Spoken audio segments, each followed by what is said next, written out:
Hello dear students, welcome to KSM tutorial. आज आम सप्तम श्रेणी जिज्ञासा बहिर पंचम अध्याय आम चतुर्पार्श्व भौतिक और रासायनिक परिवर्तन प्रश्नोत्तर विषय आलोचना करवा।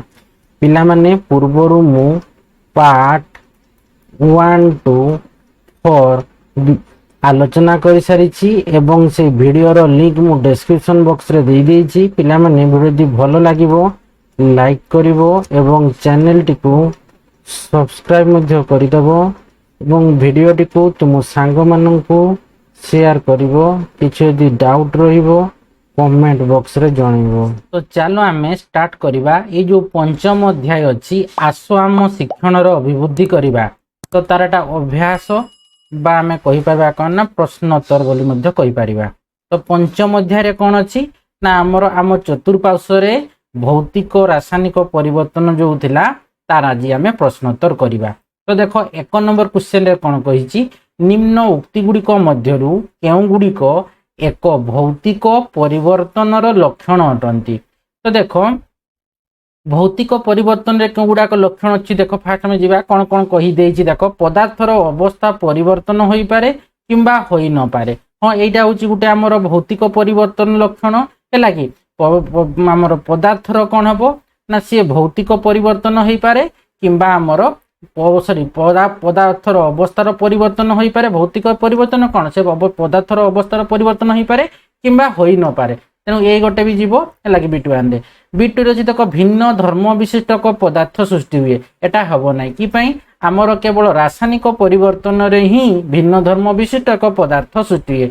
भौतिक परिवर्तन रे पदार्थर अवस्था परिवर्तन होता है कि तार गुण रे परिवर्तन होता है कि आउ कौन ना से आमर नूतन पदार्थ सृष्टि हुए ना एवं तार बास्नार परिवर्तन होता है, तार आकार रे परिवर्तन होता है। यही सब हूँ आमर भौतिक परिवर्तन लक्षण। तेणु आमर कौन आसला ना भिन्न धर्म विशिष्ट पदार्थ सृष्टि हुए ना हम ना। थर्ड रे कही कौन सी नूतन पदार्थ सृष्टि हुए ना। आमर भौतिक परिवर्तन नूतन पदार्थ सृष्टि हुए ना। तेणु एटा भी हम कि आम रासायनिक परिवर्तन रे ही भिन्न धर्म विशिष्ट गोटे नूतन पदार्थ सृष्टि होता है। तापर कही आईबी रे पदार्थटी एक रासायनिक प्रतिक्रिया करता है। एटा हम ना तामाने आमर तेबे को गुड़ाक है ना आमर B2 टा है आउ B1 टा है। तेणु देख कौ जगार अच्छी देख कोर अच्छी B1 B2 ये हम ना आमर B1 आउ B3 हेबा दरकार। तो देख कौटार अच्छी ना देख ये गोटार अच्छी देख B1 आउ B3। तेणु गोटा हम आंसर। भौतिक परिवर्तन माने कौन पदार्थर अवस्थार परिवर्तन हो पारे किंबा होई न पारे। आउ गोटे है कौन कौन सी नूतन पदार्थ सृष्टि हुए ना। ये दुईटा हूँ भौतिक परिवर्तन लक्षण। तेणु आमर गोटा आसीज यहीटा आसीज आंसर बुझीगला। B2 आमर B1 आउ B3 कौटार अच्छी गो ऑप्शन टारे अच्छी। तेणु आमर यहाँ हूँ आंसर। तापर देख 2 नंबर को जीवा। 2 नंबर देख अच्छी निम्न रे दे जाइथिबा केउ परिवर्तन गुड़िक प्रत्यावर्ती होई पारिबो केउ गुड़िक होई पारिबो नाही अनुमान करो। जदि तुमे निश्चित नुहे तेबे तळे ताहा लेखि पारिबो। ए सबु संबंध रे तुमे काहीकि निश्चित नुहे। तो देखो आमर कहिछि कोन केउ परिवर्तन गुड़िक प्रत्यावर्ती आउ केउ गुड़िक होई पारिबो नाही। तो आमे जानि छे कोन प्रत्यावर्ती गोटे आ गोटे हम जानि छे अप्रत्यावर्ती हैला कि। तो प्रत्यावर्ती माने कोन ना प्रत्यावर्ती माने होछि से मूल अवस्था को फेरी आसी पारे। मूल अवस्था को कोन हबो ना फेरी आसी पारे। सेटा को आमे कहबा फेरी आसी पारे। तो सेटा हला हमर प्रत्यावर्ती। अप्रत्यावर्ती माने कोन से मूल अवस्था को फेरी आसी पारे नाही हैला कि। मूल अवस्था को फेरी आसी पारे नाही हैला कि। फेरी आसी पारे नाही सेटा को आमे कहबा अप्रत्यावर्ती परिवर्तन हैला कि। तो मूल अवस्था को फेरी आसी पारे नाही प्रत्यावर्ती माने से तार मूल अवस्था टाकू से पारे कोन फेरी आसी पारे हैला कि। आउ प्रत्यावर्ती माने मूल अवस्था को से फेरी आसी पारे। अप्रत्यावर्ती माने मूल अवस्था को से फेरी आसी पारिबो नाही। तो देखो जदि तुमे निश्चित नुहे तेबे तळे ताहा लिखि पारिबो। ए सब संबंध रे तुमे काहीकि निश्चित नुह। तो देखो फास्ट अछि कपड़ा सिलाई शार्ट करवा। देखो कपड़ा आम सिलाई कर शार्ट करवा। तो देखो ये हूँ आमर कौन जदि आम कपड़ा को आम कौन शार्टा बनईदे कपड़ा को काटिकी। तो सी आउ थे शार्टा आम कपड़ा हो पार कि सेम कपड़ा हो पार कि ना। ता माने ये होची हमर अप्रत्यावर्ती परिवर्तन अप्रत्यावर्ती परिवर्तन बुझीगला। ठीक से परी देख खरे अछि सीधा सूता को बंका करिबा। देख सीधा सूताटा कमे बंका करि परिबा पुणी से बंकाटा कमे सीधा करि परिबा कि नहीं। तेणु ये भी आसीगला आमर ये माने ये सीधाटा को जदि बंका करूचे बंकाटा होची हमर सीधा होची ता माने तार पूर्व अवस्था को से मूल अवस्था को फेरी आसी पारुची। तेणु ये आसीजिवो प्रत्यावर्ती परिवर्तन बुझीगला कि नहीं। जोटा तार मूल अवस्था पूर्व अवस्था को फेरी आसी पारे नहीं सी अप्रत्यावर्ती जोटा फेरी आसी पारे सी होची प्रत्यावर्ती। तो गरे देख अछि पिठोरु इडली तैयारी करिबा। तो देख पिठोरु इडली तैयारी करबा थरे जदि पिठोटार हम इडली कोचे पुणी इडली पिठो करि परिबा कि करि परिबा नहीं। तेणु ये आसीजिवो हमर अप्रत्यावर्ती परिवर्तन अप्रत्यावर्ती परिवर्तन बुझीगला। तापर देख घर अछि पानी रे चीनी द्रवीभूत करिबा। तो देख ये जो पानी रे चीनी द्रवीभूत पानीटा हमर चीनीटा हमर पानी रे द्रवीभूत हो जाउची। तो देख पुणी ताकू मैं प्रत्यावर्ती करि परिबा केमती करि परिबा ना बाष्पीकरण द्वारा आमे चीनीटा को कोन बाष्पीकरण गोटे प्रक्रिया अछि से बाष्पीकरण द्वारा आमे चीनीटा को फेरी पाइबा। तेणु आमे एटा को आमे कहि परिबा कोन ना प्रत्यावर्ती परिवर्तन प्रत्यावर्ती परिवर्तन कि पई ना देख पानी रे चीनी द्रवीभूत हो गला माने पानी रे चीनीटा कोन द्रवीभूत हो गला ता माने आमे ताकू कोन करबा ना बाष्पीकरण प्रक्रिया जोगु एला कि बाष्पीकरण प्रक्रिया जोगु है प्रक्रिया जोगु लेके प्रक्रिया द्वारा लिखि दियो प्रक्रिया द्वारा चीनी फेरी पाइबा बुझीगला। तेणु यहाँ आमर प्रत्यावर्ती जेहेतु आमर सी मूल अवस्था को आमर पूर्व अवस्था को फेरी आसी पारुछि पानी रे चीनी द्रवीभूत होउछिटा तेणु से प्रत्यावर्ती परिवर्तन। तापर देख उणरे अछि कूरु पानी काढ़िबा। तो ये भी प्रत्यावर्ती हे देख कूरु आम पानीटा काढ़ुचे पुणी से पानीटा को नहीं कूरे ढाड़ी पार्बा कि नहीं। तेणु सी तार पूर्व अवस्था को फेरी पासुची तेणु ये भी आसीजिव आमर प्रत्यावर्ती परिवर्तन बुझीगला। तापर देख चरे अछि फल पाचिबा। तो देख फलटा जदि थोड़े पाचिଯିव पुणी से आउ थे कंचा फल हो पार कि नहीं।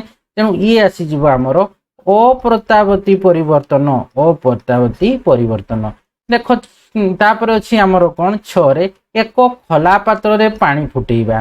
तो देख गोटे खला पात्र जदि में पानी फुटेइबा तो ये होची कोन जदि खला पात्र रे पानी फुटे तो से पानीटा जितले गरम ही जीवो कोन होची से पानीटा बाष्प आकार से कोन हबो उड़ी उड़ी पळेबो कि नहीं। तो बाष्पीकरण हो जीवो हैला कि उड़ी किरी पळेबो बाष्प होई किरी आकार पळेबो तेणु आउ से पानीटा को में फेरे आनी परिबा कि आनी परिबा नहीं। तेणु ये ही जीवो आमर अप्रत्यावर्ती परिवर्तन अप्रत्यावर्ती जेहेतु सी कहिची कोन आमर खला पात्र रे लिखि देछि ना खला पात्र रे बोली तेणु सेटा होची अप्रत्यावर्ती नहले तो ताको में बाष्पीकरण करी कि हमें नै आस्तांते बाष्प आकार सेटा को हमें कोन संग्रह करि पारि थांते जो बाष्पटा नळी रे लागि थांता हैला कि परीक्षा नळी ताको हमें आउ थरे पुनर्बार नै आस पारंते। किंतु जेहेतु ये खला पात्र रे कहिछि हमें पानीटा को गरम करबा ता माने से पानीटा कोन हबो से बाष्प आकार वायुमंडल को चली जीवो। तो फल रे हमें से पानीटा को फेरे आनी परिबा नै जो जेतकी पानी खला पात्र रे थिला तो सी होची हमर अप्रत्यावर्ती परिवर्तन। देख वर्गजर अच्छी एक गालीचा को गुड़ेबा। तो देख गोटे गालीचा को गुड़ौचे तापर आम चाहिए से गालीचा से जो गालीचा को गोड़ौचे पुणी चाहिए आम कौन करवा से गालीचा को आम बंद कर रखिदे पार्बा कि नहीं। तेणु यहीटा को हूँ आमर कहवाटा को आम प्रत्यावर्ती परिवर्तन है कि प्रत्यावर्ती परिवर्तन गोटे गालीचा को आम गुड़ौचे तापर आम कौन करुचे पुणी आउ खोली दे पार्बा कि नहीं। तेणु सी हूँ आमर प्रत्यावर्ती पुणी खोली देकर पुणी आउ थे गुड़े पारिबा तो सी हूँ आमर प्रत्यावर्ती परिवर्तन। तापर देख झर अच्छी गहम पेशी अटा प्रस्तुत करवा। तो देख गहमटा को पेशिक अटा प्रस्तुत करवा तो अटाटा हो पुणी से अटाटा गहम हो पार कि हो पार ना ताने ये तार मूल अवस्था पूर्व अवस्था को फेरी आसी पारुनी तेणु ये हो आमर अप्रत्यावर्ती परिवर्तन। तापर देख ये रोचे शिलारू मृत्तिका प्रस्तुति। तो देख ये शिलारू आमर कौन माने पत्थरटारू आमर मृत्तिका होउची हैला कि से खंड खंड होइकरी से लास्ट मृत्तिका माटी हो जाउची पुणी से मटीटारू पत्थर पारिबा कि करिपारबा नहीं। तेणु ये भी आसीजिव आमर अप्रत्यावर्ती परिवर्तन अप्रत्यावर्ती परिवर्तन बुझीगला। तापर देख 3 नंबर क्वेश्चन को जीवा। 3 नंबर क्वेश्चन देख अच्छी निम्न उक्ति गुड़िक सत्य बा मिथ्या दर्शाओ जदि कौन उक्ति मिथ्या होता है तेबे सत्य उक्ति लेख कही। तो देख एठे कही करे मोमबत्ती जड़िबा पई महम तरड़िबा आवश्यक। तेणु ये उक्ति कौन अच्छी ना सत्य अटे है कि उक्ति कौन हम सत्य बुझीगला। तापर देख खर अच्छी जलीय बाष्प को घनीभूत करी जल संग्रह करने रासायनिक परिवर्तन अंतर्भुक्त। तो देख ये कौन हम ये उक्ति कौन हम ये उक्ति मिथ्या उक्ति मिथ्या उक्ति मिथ्या तेणु सत्यटा कौन हम जेहेतु कोई जदि मिथ्या है जदि कौन सी उक्ति मिथ्या होता है तेज सत्य उक्ति लेख तो सत्य उक्ति हम कौन ना लिखिदेव जलीय बाष्प को घनीभूत करी जल संग्रह करिबा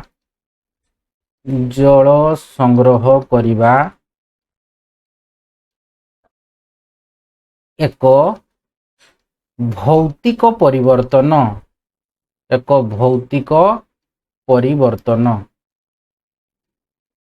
बा प्रतीक परिवर्तन अंतर्भुक्त है कि तो यहाँ हूँ सत्य उक्ति तेणु ये आम रासायनिक परिवर्तन जगार आमर हम कौन ना भौतिक परिवर्तन हम तेणु उक्ति मिथ्या थिला रासायनिक परिवर्तन लिखाई तापर देख गोर अच्छी पत्र को कंपोस्ट रे परिणत करवा एक रासायनिक परिवर्तन अटे।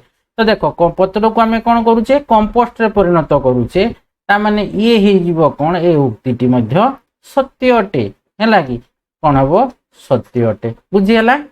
तापर देख एठे अच्छी घरे ना लेंबू रस सह खाइबा सोढ़ा मिसेइबा एक रासायनिक परिवर्तन ये भी उक्ति सत्य कारण लेंबूरे आमर साइट्रिक एसिड अच्छी तेणु यहाँ गोटे कमर अम्ल लेंबू रसटा जो खाइबा सोढ़ा यहाँ गोटे क्षारक तेणु अम्ल प्लस क्षारक हेल्ले गोटे कौन हम रासायनिक परिवर्तन घटब कि नहीं तेणु ये उक्ति आमर सत्य अटे बुझीगला। तापर देख 4 नंबर को जीवा 4 नंबर देख अच्छी निम्न उक्ति गुड़िक शून्य स्थान पूरण कर।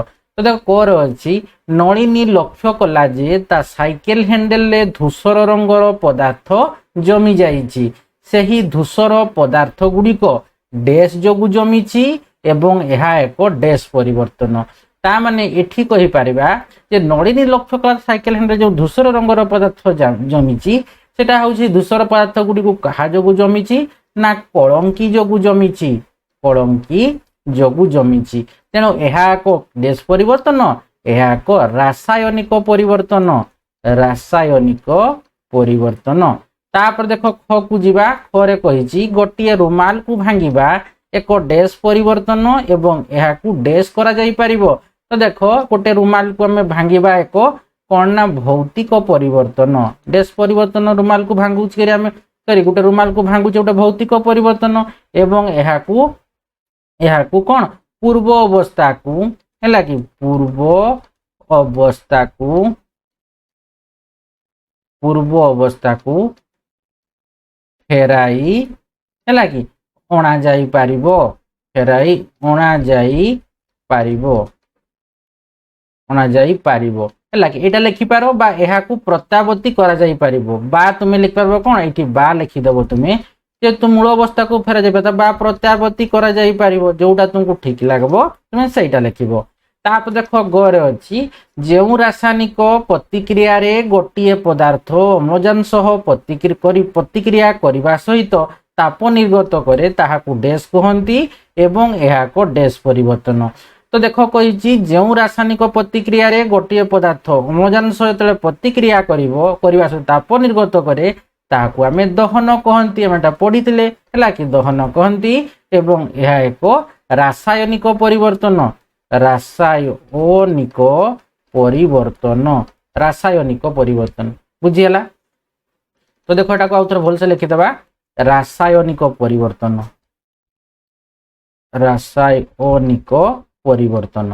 तापर देखो घरे अच्छी घरे कौन अच्छी देख ना मैग्नेशियम वायु रे जली उत्पन्न करुवा पदार्थ लिखी पदार्थ को डैश कहती उत्पन्न पदार्थ प्रकृति डैश मैग्नेशियम जलिबा एक डैश परिवर्तन।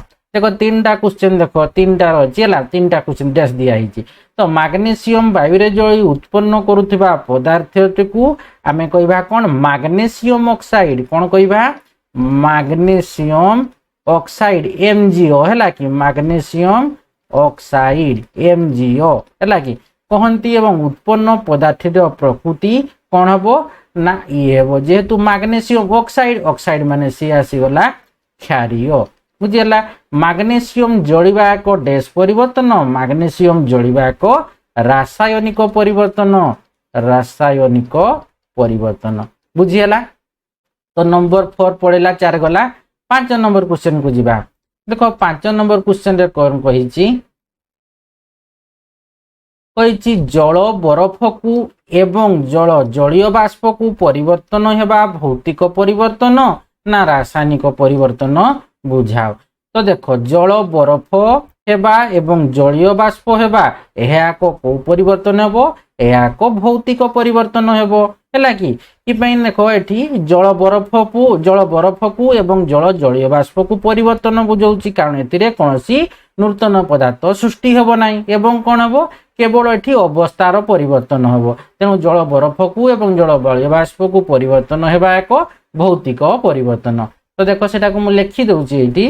तो देखो 5 नंबर उत्तरटा एटा फास्ट पॉइंट लिखो जल बरफ हेबा एवं जल जलीय बाष्प हेबा एक भौतिक परिवर्तन। सेकेंड पॉइंट लिखो जल बरफ को एवं जल जलीय बाष्पर परिवर्तन को बुझाई कारण एतिरे कौन नूतन पदार्थ सृष्टि हुए नहीं केवल अवस्थार ही परिवर्तन घटे तो केवल अवस्थार ही परिवर्तन घटे।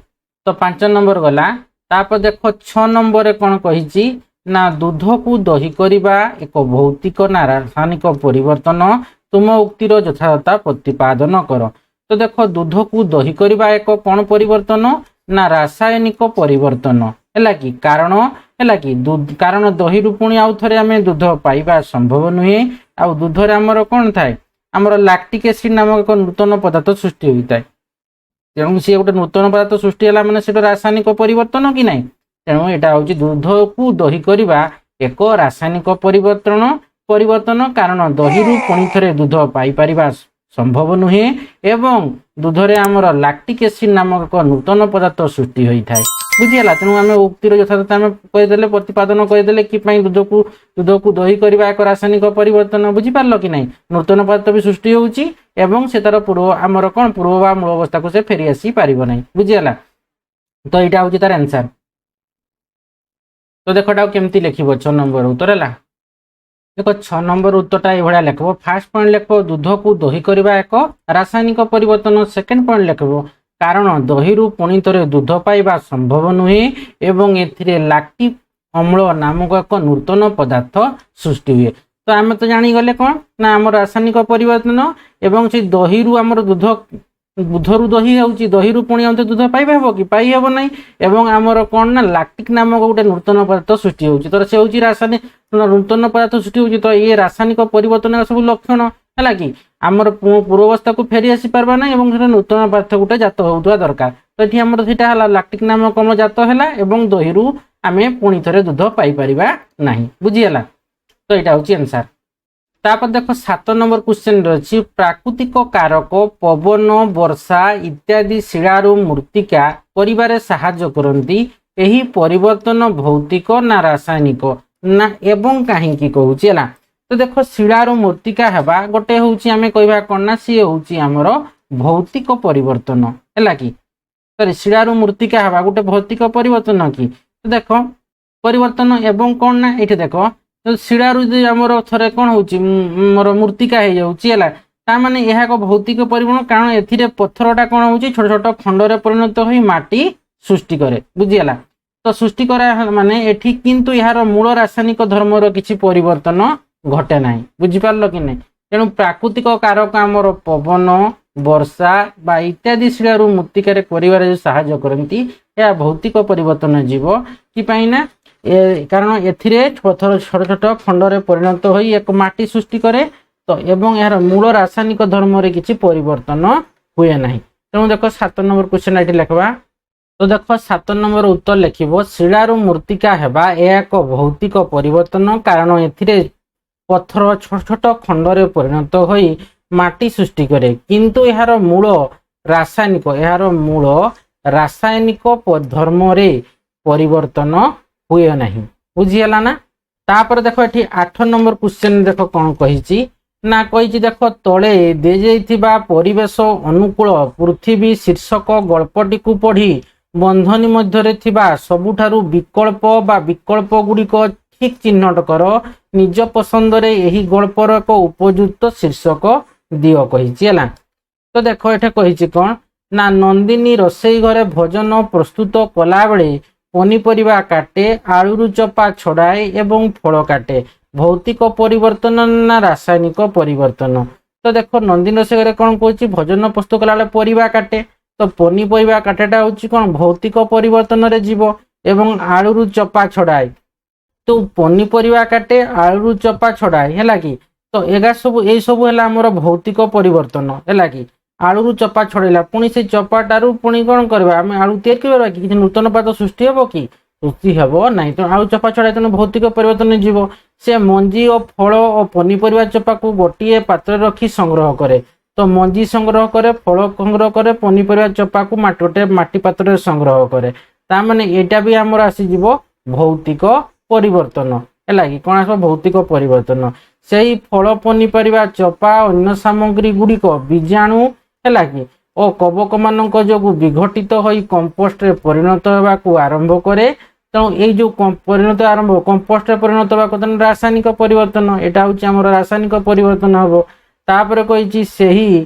कंपोस्ट रे पुणी कही मंजी लगाइबा को स्थिर करे नियमित पानी दिए अल्प दिन पर से देखे जे मंजी गुड़िक अंकुरित अंकुरित कही हेबाकू आरंभ करे छोट छोट चारा गुड़िक बढ़िया को लगे शेष से रंगीन फूल गुड़िक फुटे भौतिक परिवर्तन ना रासायनिक परिवर्तन ये आमर रासायनिक परिवर्तन तांकर प्रयास प्रयास परिवार समस्त सदस्यों द्वारा प्रशंसित होईची। तो देखो आम ये लिखिदे पार्बा एटा को एटी तो देखो कौन कही ना आमर देख कही पनीपरिया काटे है कि पनीपरिया काटेटा भौतिक परिवर्तन रे जीव है कि आलू चपा छड़ाए आलू जो चपाटा छड़ेदेव ताने सी कौन जीव से भौतिक परिवर्तन फल काटे फलटा भौतिक परिवर्तन रे जीव चलो देख यू आम लिखिदबा यहीटा को है कि तापरे मंजी फल पनीपरिया चपा को माटी पत्र रे संग्रह करे है कि तो सी जीव आमर भौतिक परिवर्तन ठीक से हीपरी आमर एठे जो अच्छी किए ना फल पनीपरिया चपा एवं अन्य सामग्री कंपोस्ट तैयारी करवा ये जो आमर रासायनिक परिवर्तन देख आम गोटी गोटी की लिखवा ये है।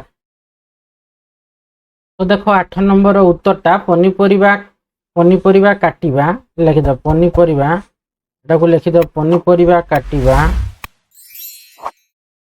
आलू चपा छड़ेबा फल काटिबा भौतिक परिवर्तन ठीक से हीपरी मंजी फल पनीपरिया चपा को माटी पात्र संग्रह करवा भौतिक परिवर्तन चपा अन्न सामग्री कंपोस्ट तैयारी करवा रासायनिक परिवर्तन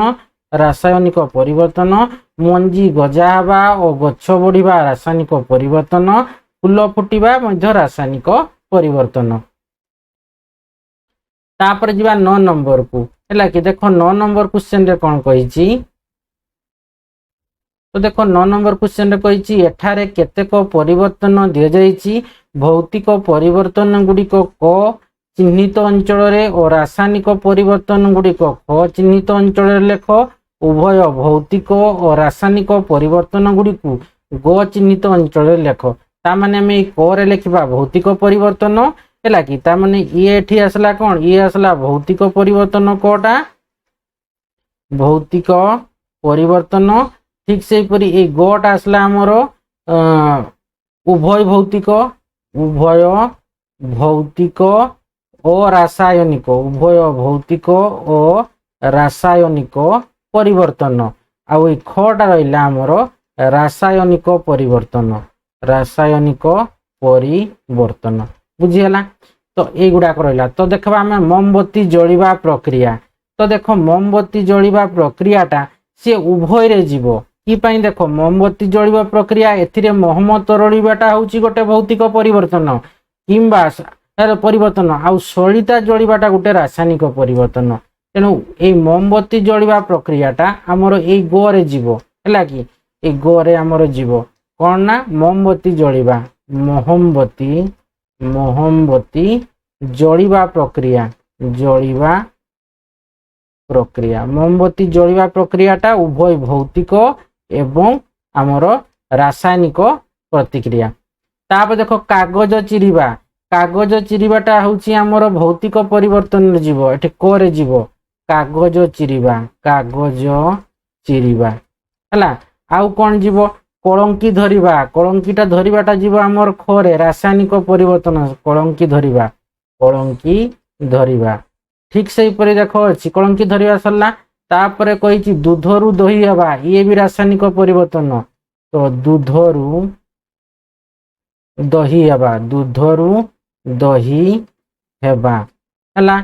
तापरे देखो अछि फल पाचिबा, फल पाचिबाटे भी हमर रासायनिक रे जीव, रासायनिक परिवर्तन रे फल पाचिबा हला। तापरे बरफ तरळिबा, बरफ तरळिटा जीव हमर भौतिक परिवर्तन रे कोरे जीव, बरफ तरळिबा, बरफ तरळिबा। तापरे देखो अछि पोशाक भांगिबा, पोशाक भांगिबाटा भी जीव हमर कोउतिरे ना भौतिक परिवर्तन रे जीव, पोशाक भांगिबा भौतिक परिवर्तन रे जीव। तापरे मैग्नीशियम जळिबा, मैग्नीशियम जळिबा जीव हमर रासायनिक परिवर्तन रे, मैग्नीशियम जळिबा, मैग्नीशियम जळिबा, मैग्नीशियम जळिबा रासायनिक रे गला। तापरे विनेगार रे खाइबा सोडा मिसिबा, तो ये भी रासायनिक हैला कि विनेगार रे, विनेगार रे खाइबा सोडा मिसिबा, खाइबा सोडा, खाइबा सोडा, खाइबा सोडा मिसिबा, विनेगार रे खाइबा सोडा मिसिबा। तो ये भी आमर आसीजीव कौन आमर रासायनिक। तो देखो तेरे भौतिक भौतिक परिवर्तन अर्थात कोरे कोटा आसला को भंजित रे ना कागज चिरिबा, बरफ तरळिबा, एटा आसला आमर भौतिक परिवर्तन रे। तापरे आमर खरे जो आमर रासायनिक परिवर्तन रे कोन आसला कलंकी धरिबा, दूधरु दही हेबा, फल पाचिबा, मैग्नीशियम जळिबा, तापरे विनेगार रे खाइबा सोडा मिसिबा, एटा होची आमर रासायनिक परिवर्तन। तापरे कहिछि उभय भौतिक आउ रासायनिक परिवर्तन किए जीव ना ए जो गो चित्रटा, तो सेठी मोमबत्ती जळिबाटा होची उभय भौतिक और रासायनिक परिवर्तन। तापरे देखो 10 नंबर क्वेश्चन देखो कोन कहिछि ना चित्र 5.11 को खो गो घरे करा जाइथिबा परीक्षण गुडी को प्रदर्शित होईछि। केउ क्षेत्र बा केउ क्षेत्र गुडी करे चून पानी दुधिया होईछि खोज आउ कोन ना काहींकी बोली कुह। तो देखो एठी ओरे देखो हमर कोन अछि ना एठी विनेगार अछि आउ खाइबा सोडा अछि चून पानी अछि हैला कि नै। तो एठी विनेगार माने एठी अम्ल अछि, तो एठी अम्ल अछि, खाइबा सोडाटा होछि हमर खारक, अम्ल खारक मिसि रासायनिक धर्म सृष्टि करे तो चून पानी एठी दुधिया रंग होई जीवो कि नै। ता माने एठी हमें कहि परिबा, तो देखो एठी भी हमर दुधिया रंग होई जीवो हैला कि। ता माने हमें एठी कहि परबा कोन ए को नंबर चित्र रे भी हमर चून पानीटा कोन हबो दुधिया वर्ण धारण करिवो। ख चित्र को जिबा, तो देखो एठे भी से सेम देइछि, विनेगार अछि, खाइबा सोडा अछि, चून पानी अछि, तो एठी भी अम्ल आउ खारक अछि। विनेगार रे हमर कोन अछि हमर एसिटिक एसिड अछि हैला कि। आउ खाइबा सोडा तो हम जानिथो हैला कि, जोटा हमें बेकिंग सोडा बोली कहूचे हैला कि NaCO3 तो NaHCO3 बुझी पारलो कि नै। तो एथिरे भी हमर कोन अछि हमर खाइबा सोडाटा होची गोटे खारक बुझी पारलो। तो सेठी हमर अछि ठीक सेही परि हमर ए विनेगारटा ना कोन CH3COOH हैला कि। एटा होची हमर कोन एसिटिक एसिड। विनेगार रे हमर कोन रहउची को अम्ल ना एसिटिक अम्ल रहउची CH3COOH हैला कि। तो हमर आसी गला NaCO3 बेकिंग सोडा बा हमें बेकिंग सोडा बा हम ताको कहूचे कोन खाइबा सोडा बा तार आउ गोटे ना कोन अछि सोडियम, इंग्लिश सोडियम बाइकार्बोनेट मध्ये कहूचे बा हमर सोडियम हाइड्रोजन कार्बोनेट बोली मध्ये ताको हमें कहूचे।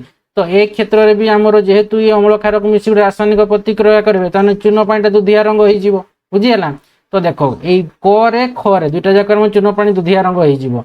तापर देखो गो रे अछि एठी कोन अछि विनेगार अछि और खाइबा लूण अछि, एठी चून एठी देखो विनेगार अछि माने एसिड अछि, एठी खाइबा लूण अछि, खाइबा लूणटा होछि कोन NaCl बुझी हला। तो ए NaCl थिले एठी कोन हबो हमर खाइबा लूण अछि ना, एटा लूण अछि तेणु एठी हमर कोन हबो चून पानीटा एठी हमर ଦୁଧିଆ ରଙ୍ଗ ହବ ନାହିଁ। ଭିନେଗାର ଅଛି ଆଉ କଣ ଅଛି ନା ଖାଇବା ଲୁଣ ଆମର ଏଠି ଅଛି, ବୁଝିହେଲା। ତେଣୁ ଏଠି ଚୂନ ପାଣିଟା କଣ ହବ, ଦୁଧିଆ ରଙ୍ଗ ହବ ନାହିଁ। ଏଠି ଭିନେଗାର ଅଛି କିନ୍ତୁ ଏଠି ଆମର କଣ ଖାଇବା ଲୁଣ ଅଛି, ଲୁଣଟା ଅଛି ହେଲା କି, ତେଣୁ ଏଠି ହବ ନାହିଁ କିଛି ହେଲା।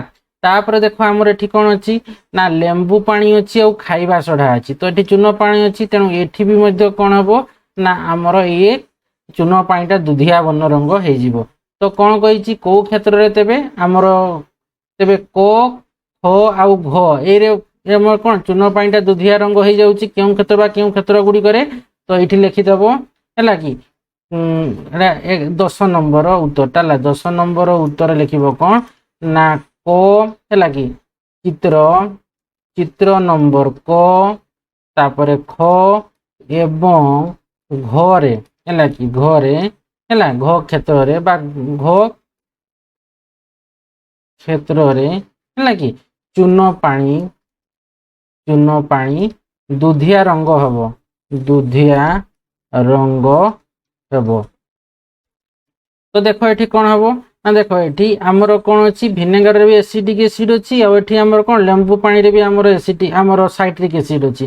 ତ ଦେଖ ଏଠି ଆମର କଣ ହବ ମିଶ୍ରରୁ ଆମର ଅଙ୍ଗାରକାମ୍ଳ ବା CO2 ଗ୍ୟାସ ନିର୍ଗତ ହବ, CO2 ହେଲା କି।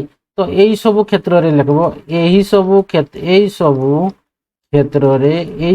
କ୍ଷେତ୍ରରେ ହେଲା କି। ଆଉ କିନ୍ତୁ ତମେ ପଢିଥିଲେ କଣ ଲେମ୍ବୁ ପାଣି ଆଉ ଖାଇବା ସୋଡ଼ା ତମେ କରିଥିଲେ ସେଟା କେମିତି କାର ଆମର ଆସୁଥିଲା ହେଲା କି CO2 ପ୍ଲସ ଆମର ଏଠି କଣ ଆସୁଥିଲା ଚୂନ ପାଣି ହେଲା କି। ଏଠି ଆମର କଣ ଚୂନ ପାଣି ଅଛି, ତାମାନେ ଏଠି ଆମେ ଅଙ୍ଗାରକାମ୍ଳ ହେଲା କି ପ୍ଲସ ଏଠି ଚୂନ ପାଣି ମିଶିଲା ଆମର କ୍ୟାଲସିୟମ କାର୍ବୋନେଟ ପ୍ଲସ ଜଳ ହଉଥିଲା। ତ କିନ୍ତୁ ଦେଖ ଏଠି ଆମେ କହିପାରିବା ଏଇ ସବୁ କ୍ଷେତ୍ରରେ ଯେମିତି ଅମ୍ଳ ଆଉ ଏଠି କଣ ଖାଇବା ସୋଡ଼ାଟା ବି କ୍ଷାରକ, ଭିନେଗାର ବି ଅମ୍ଳ ଅଛି, ଏଠି ଲେମ୍ବୁ ପାଣି ବି ଆମର ଅମ୍ଳ ଅଛି। ତ ଆମେ ଏଠି କିନ୍ତୁ କଣ ଏଠି ଖାଇବା ଲୁଣ ଅଛି ହେଲା କି, ଲୁଣଟାରେ ଆମର କଣ ହବ ସେ ଚୂନ ପାଣିଟା ଦୁଧିଆ ରଙ୍ଗ ହେବ ନାହିଁ। ତାମାନେ ଆଉ କ ଖ ଏବଂ ଘ କ୍ଷେତ୍ରରେ ଚୂନ ପାଣି ଦୁଧିଆ ରଙ୍ଗ ହବ। ଏଇ ସବୁ କ୍ଷେତ୍ରରେ କଣ ହବ ନା ଆମର ଅଙ୍ଗାରକାମ୍ଳ ଏଇ ସବୁ କ୍ଷେତ୍ରରେ ହେଲା କି ଏଇ ସବୁ କ୍ଷେତ୍ରରେ ଅମ୍ଳ ଲେଖିଦବ, ଅମ୍ଳ ଓ କ୍ଷାରକର ମିଶ୍ରଣରୁ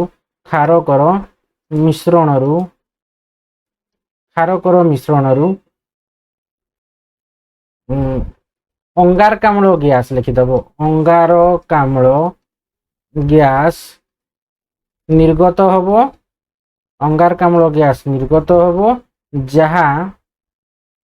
ଯାହା ଫଳରେ ଚୂନ ପାଣିଟି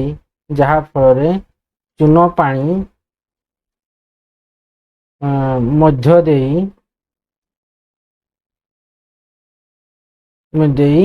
ଏହା ପ୍ରବେଶ, ଯାହା ଫଳରେ ଚୂନ ପାଣି ମଧ୍ୟରେ ଲେଖିବ, ଚୂନ ପାଣି ମଧ୍ୟରେ ଏହା ମାନେ କି ଅଙ୍ଗାରକାମ୍ଳ ଗ୍ୟାସ ଟା ଏହା ପ୍ରବେଶ କଲେ ଚୂନ ପାଣି ଦୁଧିଆ ରଙ୍ଗ ହେଇଯିବ ହେଲା। ଚୂନ ପାଣି ଦୁଧିଆ ବର୍ଣ୍ଣ ହେଇଯିବ ହେଲା। ତ ଏଇଟା ହଉଛି ଆନ୍ସର। ତାପରେ ଦେଖ ଏଟା କହିଛି କଣ ଅନୁସନ୍ଧାନ ମୂଳକ ପ୍ରକଳ୍ପ କହିଛି ହେଲା। ତ ଦେଖ କହିଛି ଏକରେ ଖଣ୍ଡେ କାଗଜ ଉପରେ ଲେମ୍ବୁ ରସକୁ କାଳି ରୂପେ ବ୍ୟବହାର କରି ଗୋଟିଏ ବାର୍ତ୍ତା ଲେଖ, ଏହାକୁ ଶୁଖିବାକୁ ଦିଅ, ଦେଖିବ ବାର୍ତ୍ତାଟି ଅଦୃଶ୍ୟ ହୋଇଯାଇଛି। ବର୍ତ୍ତମାନ ଏହା ଉପରେ ଏକ ଉତ୍ତପ୍ତ ଇସ୍ତ୍ରୀ ରଖ କିମ୍ବା କାଗଜଟିକୁ ଏକ ଜଳୁଥିବା ଶିକ୍ଷା ଉପରେ ସାବଧାନର ସହ ଧର, ଯେପରି ଏଥିରେ ନିଆଁ ଲାଗିଯାଏ। କାଗଜଟି ଉତ୍ତପ୍ତ ହେବା ମାତ୍ରେ ଅଦୃଶ୍ୟ ଅକ୍ଷର ଗୁଡିକ ଧୂସର ରଙ୍ଗକୁ ବଦଳିଯିବ। ଏହି ପରିବର୍ତ୍ତନ ଗୁଡିକ ମଧ୍ୟରୁ କୌଣସିଟି ପ୍ରତ୍ୟାବର୍ତ୍ତୀ ହୋଇପାରିବ କି କହିଛି। ତ ଦେଖ ଆମେ ଏଠି କଣ କରିବା ନା ଧଳା କାଗଜ ଉପରେ ଆମେ କଣ କରିବା ଲେମ୍ବୁ ରସରେ ଲେଖି ଗରମ କଲେ ଅକ୍ଷର ଗୁଡିକ କଣ ହବ ନା ଗରମ କଲେ ଅକ୍ଷର ଗୁଡିକ କଳା କିମ୍ବା ଆମେ କହିପାରିବା କଣ ବାଦାମୀ ହେଲା କି, କଳା କିମ୍ବା ବାଦାମୀ ରଙ୍ଗର ସିଏ ହେଇଯିବ, ଏ ଦୃଶ୍ୟମାନ ହବ। ତେଣୁ ଏଟାକୁ ଆମେ କହିବା କଣ ଇଏ ପ୍ରତ୍ୟାବର୍ତ୍ତୀ ହୋଇପାରିବ କି, ଇଏ ପ୍ରତ୍ୟାବର୍ତ୍ତୀ ହୋଇପାରିବ ନାହିଁ। ତେଣୁ ଇଏ ହେବ ଆମର ହେଲା ଅପ୍ରତ୍ୟାବର୍ତ୍ତୀ ଏବଂ ସେ ପରିବର୍ତ୍ତନଟା କି ହେବ, ପରିବର୍ତ୍ତନଟା ହେବ ଆମର ରାସାୟନିକ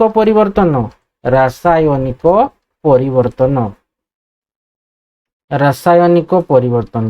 ବୁଝିହେଲା କି ନାଇଁ। ଦେଖ ଯେତେବେଳେ ଆମେ ଖଣ୍ଡେ କାଗଜ ଉପରେ ଆମେ କଣ କରୁଛେ ନା ଲେମ୍ବୁ ରସରେ ଲେଖିକି ତାକୁ ଆମେ ଗରମ କରୁଛେ, ତ ସେଇ ଅକ୍ଷର ଗୁଡିକ କଣ ହବ କଳା ଆଉ ବାଦାମୀ ରଙ୍ଗର ହେଇଯିବ ହେଲା କି। ଦେଖାଯିବ ଏବଂ ଏହା ଏକ କ'ଣ କହିଛି ପ୍ରତ୍ୟାବର୍ତ୍ତୀ ହେଇପାରିବ କି ପ୍ରତ୍ୟାବର୍ତ୍ତୀ ହେଇପାରିବ ନାହିଁ। ତେଣୁ ସିଏ ଆମେ କହିବା ଅପ୍ରତ୍ୟାବର୍ତ୍ତୀ ଏବଂ ସିଏ ହେଉଛି ଆମର ରାସାୟନିକ ପରିବର୍ତ୍ତନ। ବୁଝିଗଲା। ତାପରେ ଦେଖ କହିଛି ଏଠି ତାପରେ କହି ସତର୍କତା ଏଇ କାର୍ଯ୍ୟକୁ ଜଣେ ବୟସ୍କ ବ୍ୟକ୍ତିଙ୍କ ତତ୍ତ୍ୱାବଧାନରେ ସମ୍ପାଦନ କର କହିଛି। ତ ଦେଖ କହିଛି ଆଜିକାଲି ଆମେ ପାହାଡ଼ିଆ ଅଞ୍ଚଳରେ ଭୂସ୍ଖଳନ ଓ ପଥର ଭାଙ୍ଗିବା ଦ୍ୱାରା ବହୁ ଧନଜୀବନ କ୍ଷୟ ହେଉଥିବାର ଅନେକ ଖବର ଶୁଣୁଛେ। ତ ଭୂସ୍ଖଳନ ପଥର କ୍ଷୟ ହ୍ରାସ କରିବା ପାଇଁ କ'ଣ ସବୁ ପଦକ୍ଷେପ ନିଆଯାଇପାରିବ? ତ କ'ଣ ସବୁ ଆମେ ପଦକ୍ଷେପ ନିଆଯାଇପାରିବା? ଆମେ ଯଦି କ'ଣ କରିବା ନା ବୃକ୍ଷଲତା ଲଗେଇବା, ବୃକ୍ଷଲତା ସୃଷ୍ଟି କରିବା, ମାନେ ଜଙ୍ଗଲ ସୃଷ୍ଟି କରିବା, ବୃକ୍ଷଲତା ଆମେ ଲଗେଇବା ହେଲା କି। ହେଲେ କ'ଣ ହେବ ନା ଅମ୍ଳଜାନର ମାତ୍ରାଟା ବୃଦ୍ଧି ପାଇବ ଏବଂ ଏଇ ବୃକ୍ଷଟା କ'ଣ କରିବ ନା ଏଇ ଯେଉଁ ଆମର ପଥର କ୍ଷୟ ହ୍ରାସ ବା ମୃତ୍ତିକାକୁ ସେ ମାନେ ହ୍ରାସ କରିବା ପାଇଁ ଦେବ ନାହିଁ ଏବଂ ଏଇ ବୃକ୍ଷ କ'ଣ କରିବ ନା ଏଇ ଯେଉଁ ଆମର ମୃତ୍ତିକାକୁ ସେ ଜମାଟ ମାନେ ବାନ୍ଧିକି ରଖିବ, ଫଳରେ ଭୂସ୍ଖଳନ ହେବାର ଆଉ ସମ୍ଭାବନା ନଥାଏ। ବୁଝିଗଲା। ତ ତାପରେ କହିଛି ରୋଷେଇ ଘରେ ଜଳୁଥିବା କାର୍ଯ୍ୟକଳାପ ଗୁଡ଼ିକୁ ଅନୁଧ୍ୟାନ କର ଏବଂ କେଉଁ ପରିବର୍ତ୍ତନକୁ ପ୍ରତ୍ୟାବର୍ତ୍ତୀ କରାଇ ହେବ ଟିପି ରଖ। ତ ଦେଖ ପ୍ରତ୍ୟାବର୍ତ୍ତୀ କୋଉ ଗୁଡ଼ାକ କରିବା? ଏଗୁଡ଼ାକ ଭୌତିକ ନା ରାସାୟନିକ ପରିବର୍ତ୍ତନ। ତ ଦେଖ ରୋଷେଇ ଘରେ ଚାଲିଲା ଭୌତିକ ପରିବର୍ତ୍ତନ କୋଉ ଗୁଡ଼ାକ ହବ? ଭୌତିକ କହିଛି ନା ଭୌତିକ ନା ରାସାୟନିକ ପରିବର୍ତ୍ତନ। ତ ଭୌତିକ ପରିବର୍ତ୍ତନ ହେବ କୋଉଟା ନା ଦେଖ ଆମେ କହିବା କ'ଣ ନା ପନିପରିବା କାଟିବା, ପନିପରିବା କାଟିବା ହେଲା, ପନିପରିବା କାଟିବା। ତାପରେ ଆମେ ରୋଷେଇ ଘରେ କ'ଣ ବରଫ ଦେଖୁଛେ, ତେଣୁ ବରଫ ତରଳିବା, ବରଫ ତରଳିବା ଏଗୁଡ଼ାକ ହେଉଛି ଆମର ଭୌତିକ ପରିବର୍ତ୍ତନ। ଠିକ୍ ସେହିପରି ରାସାୟନିକ ପରିବର୍ତ୍ତନ ଆମେ କିଛି ଲେଖିଦେବା, ରାସାୟନିକ ପରିବର୍ତ୍ତନ। ରାସାୟନିକ ପରିବର୍ତ୍ତନରେ ଆମେ ଲେଖିବା କ'ଣ ଖାଦ୍ୟ ରାନ୍ଧିବା, ଖାଦ୍ୟ ରାନ୍ଧିବା। ତାପରେ କ୍ଷୀରରୁ ଦହି ହେବା, କ୍ଷୀରରୁ ଦହି ହେବା ଏଗୁଡ଼ାକ ସବୁ ହେଉଛି ଆମର ରାସାୟନିକ ପରିବର୍ତ୍ତନ। ତାପରେ ଦେଖ କହିଛି 3 ନମ୍ବରରେ ନା ପାଉଁରୁଟି ପ୍ରସ୍ତୁତ ସମୟରେ ଏହାକୁ ଫୁଲେଇବା ଓ ନରମ କରିବା ପାଇଁ ଏଥିରେ ଇଷ୍ଟ ମିଶାଯାଏ। ଇଷ୍ଟ କିପରି କାର୍ଯ୍ୟ କରେ ଚେଷ୍ଟା କର ଓ ଖୋଜି ବାହାର କର। ତ ଦେଖ ଆମେ ଯେତେବେଳେ କ'ଣ କରୁଛେ ପାଉଁରୁଟି ପ୍ରସ୍ତୁତ କରୁଛେ ତାମାନେ ଆମେ ସେଠି କ'ଣ କହୁଛେ ନା ସେଥିରେ ଆମେ ଏଠି କହିଛି ଖାଇବା ସୋଡ଼ା ଆମର ଇଷ୍ଟ କିପରି କାର୍ଯ୍ୟ କରେ ନା ସେ ପାଉଁରୁଟିଟାକୁ ଫୁଲାଇବାରେ ସାହାଯ୍ୟ କରେ କହିଛି କି ନାହିଁ। ତାପରେ ଦେଖ ଆଉ କ'ଣ ଆମେ ଜାଣିଛେ ସେମିତି ଆମେ ଲେମ୍ବୁ ରସ ଏବଂ ଖାଇବା ସୋଡ଼ାକୁ ମିଶାଇଲେ ମଧ୍ୟ ବୁଦବୁଦ ଆକାରରେ ଅଙ୍ଗାରକାମ୍ଳ ଗ୍ୟାସ୍ ବାହାରେ କି ନାହିଁ। ଆମେ ଟିକେ ଆଗରୁ କ'ଣ ଜାଣିଲେ ଲେମ୍ବୁ ରସ ପ୍ଲସ୍ ଖାଇବା ସୋଡ଼ା, ଲେମ୍ବୁରେ ଆମେ ପଢ଼ିଛେ ଏଟା ବିଷୟରେ ଖାଇବା ସୋଡ଼ା। ହେଲେ ଆମର କ'ଣ ହେଉଥିଲା ଆମର ଅଙ୍ଗାର ମିଶାଇଲେ ବୁଦବୁଦ ଆକାରରେ ଗୋଟେ ଗ୍ୟାସ୍ ବାହାରୁଥିଲା କି ନାହିଁ, ଅଙ୍ଗାରକାମ୍ଳ ଗ୍ୟାସ୍ଟା ଗୋଟେ ନିର୍ଗତ ହେଉଥିଲା। ତ ସେ ଅଙ୍ଗାରକାମ୍ଳ ଗ୍ୟାସ୍ ମଧ୍ୟ କ'ଣ କରେ ପାଉଁରୁଟିକୁ ନରମ ଏବଂ ଫୁଲିବା ପାଇଁ ସେ ସାହାଯ୍ୟ କରେ। ଠିକ୍ ସେହିପରି ଦେଖ ଆମେ କହିପାରିବା କ'ଣ ନା ଯେତେବେଳେ ଚୂନ ପାଣି ସହିତ ଅଙ୍ଗାରକାମ୍ଳ ଗ୍ୟାସ୍ ମିଶାଇଲେ ମଧ୍ୟ ତାହା ଦୁଧିଆ ରଙ୍ଗ ହେଇଯାଏ। ତେଣୁ ସେଟାକୁ ଆମେ କହିପାରିବା କ'ଣ ନା ରାସାୟନିକ ପରିବର୍ତ୍ତନ। ତେଣୁ ଏଠି ଆମର ହେବ କ'ଣ ଇଏ କ'ଣ ପରିବର୍ତ୍ତନ? ରାସାୟନିକ ପରିବର୍ତ୍ତନ। ଆଉ ଯେଉଁ କହିଛି ଝୋଟ ବୋତଲ ଏଗୁଡ଼ାକ ସବୁ ତୁମେ ନିଜେ ସବୁ କରିଦେବ ହେଲା କି। ତାପରେ ଦେଖ 4 ନମ୍ବରରେ କହିଛି କ'ଣ ନା ବହୁରୂପୀ ଏଣ୍ଡୁଅ ତାର ପରିବେଶ ସହିତ ମିଶିଯିବା ପାଇଁ ନିଜର ରଙ୍ଗ ପରିବର୍ତ୍ତନ କରେ। ସେମାନେ ଯେତେବେଳେ ରାଗିଯାଆନ୍ତି କିମ୍ବା ବିପଦ ଆଶଙ୍କା କରନ୍ତି ସେତେବେଳେ ରଙ୍ଗ ପରିବର୍ତ୍ତନ କରନ୍ତି। ଦେଖ ଚିତ୍ର 5.12ରେ ଯାଉଛି ଇଏ ହେଉଛି ଗୋଟେ ବହୁରୂପୀ ଏଣ୍ଡୁଅ ହେଲା କି। ଏହି ପରିବର୍ତ୍ତନ ପ୍ରତ୍ୟାବର୍ତ୍ତୀ କି ଇଣ୍ଟରନେଟ୍ କିମ୍ବା ବିଦ୍ୟାଳୟ ପାଠାଗାରରୁ ଏହି ତଥ୍ୟ ସଂଗ୍ରହ କର। ତ ଦେଖ ଏଣ୍ଡୁଅର ରଙ୍ଗ ପରିବର୍ତ୍ତନ এটা হচ্ছে আমার কোন গোটে জৈব রাসায়নিক প্রক্রিয়াটা হেলা কি তেমন এটা কিছু প্রত্যাবর্তী আমি কইপারবা না ভৌতিক আমার এই পরিবর্তন প্রত্যাবর্তী কি দেখো যদি সে চাইব কোন করবে তার মূল অবস্থাকে সে ফেরে আসি পারিব সেটা কোন তেণু এন্ডুও নিজের সুরক্ষা পাই পরিবেশ সহিত সে কোন করে খাপ খুয়াই নিজ শরীর রঙ বদলাই থাকে তেণু সে হচ্ছে কোন ଏହା ଏକ ଲେଖିପାର ତୁମେ ପ୍ରାକୃତିକ ଜୈବ ରାସାୟନିକ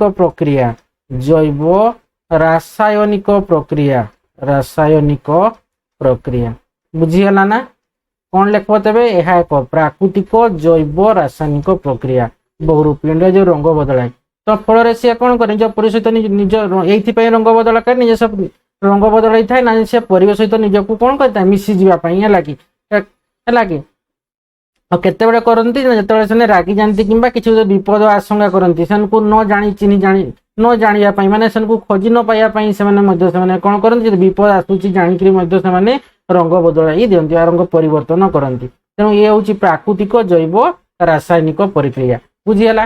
তো তোমার এটা পঞ্চম অধ্যায়টা পুরা কমপ্লিট হয়ে গেল। তার মানে আমি আজ আলোচনা কলে নম্বর 1 রু 10 নম্বর যাই 1 নম্বর 10 নম্বর যাই বিষয়টা পুরা কমপ্লিট হয়ে গেল। নেক্সট ভিডিওরে আমি কোন করিবা না ষষ্ঠ অধ্যায় কিশোর অবস্থা বৃদ্ধি ও পরিবর্তন এই বিষয়ে আমি আলোচনা করিবা। আশা করছি পিলামানে ভিডিওটাকে ভাল ভাবে বুঝি পারথিব। ভিডিওকে লাইক কমেন্ট এবং প্রচুর মাত্রায় শেয়ার করিব। যে মানে পর্যন্ত চ্যানেলটিকে সবসক্রাইব করে নথিশ্র চ্যানেলটিকে সবসক্রাইব করে নেব এবং পাখরে থিবা বেল আইকনটিকে মধ্যে দবাই দেব, যাহা ফଳରେ কি ভিডিও ছাড়ুছন তোমার আগକୁ নোটিফিকেশন পড়াইব। ধন্যবাদ।